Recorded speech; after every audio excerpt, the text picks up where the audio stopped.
ಆತ ಹೇಳಿ ಕೇಳಿ ಪೊಲೀಸಪ್ಪ, ಅದೇನೇ ಇದ್ರೂ ಕುಳಿತುಕೊಂಡು ಬಗೆಹರಿಸಿಕೊಳ್ಳಬಹುದಿತ್ತು.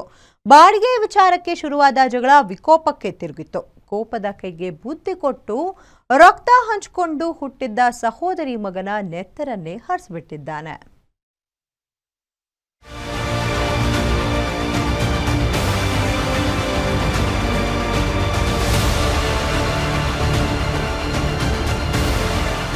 ರಕ್ತದ ಕಲೆಗಳು, ಪೊಲೀಸ್ ಮಹಜರ್ ವಿಡಿಯೋ.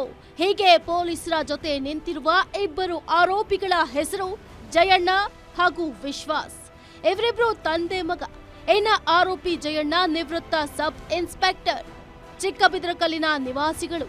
ಬಿಲ್ಡಿಂಗ್ ಬಾಡಿಗೆ ಪಡೆಯುವ ವಿಚಾರಕ್ಕೆ ಜಯಣ್ಣ ಹಾಗೂ ಜಯಣ್ಣ ತಂಗಿಯ ಮಗ ವಿವೇಕ್ ನಡುವೆ ಆಗಾಗ ಜಗಳವಾಗ್ತಿತ್ತು.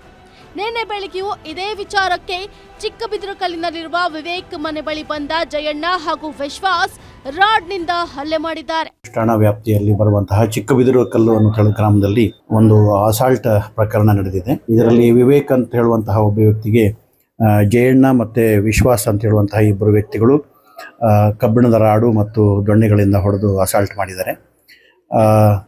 ಆಸ್ತಿಯ ವಿಚಾರದಲ್ಲಿ ಅದನ್ನು ಹಂಚಿಕೊಳ್ಳುವಂತ ವಿಚಾರದಲ್ಲಿ ಇವರಿಬ್ಬರಿಗೂ ಗಲಾಟೆಯಾಗಿ ಮೊದಲಿಂದ ಸಣ್ಣ ಪುಟ್ಟ ಗಲಾಟೆಗಳಾಗ್ತಾ ಇತ್ತು. ಕೂಡಲೇ ವಿವೇಕ್ನನ್ನ ಆಸ್ಪತ್ರೆಗೆ ದಾಖಲಿಸಲಾಗಿತ್ತು. ಈ ವೇಳೆ ಎಚ್ಚರವಾಗಿಯೇ ಇದ್ದ ವಿವೇಕ್ 24 ಗಂಟೆಗಳ ನಂತರ ಪ್ರಜ್ಞೆ ಕಳೆದುಕೊಂಡು ಕೋಮಾಗೆ ಹೋಗಿದ್ದಾನೆ. ಘಟನೆ ಸಂಬಂಧ ಮಾತನಾಯಕನಹಳ್ಳಿ ಪೊಲೀಸರು ಇಬ್ಬರನ್ನು ಬಂಧಿಸಿದ್ದಾರೆ. ಇವತ್ತಿನ ದಿವಸ ಇವರಿಬ್ಬರು ಜಯಣ್ಣ ಮತ್ತು ವಿಶ್ವಾಸ್ ಅಂತ ಹೇಳುವವರು ವಿವೇಕ್ ಇರುವಂತಹ ಮನೆ ಹತ್ತಿರ ಬಂದ್ಬಿಟ್ಟು ಗಲಾಟೆ ಪ್ರಾರಂಭ ಮಾಡಿ ಹೊಡೆದಿದ್ದಾರೆ.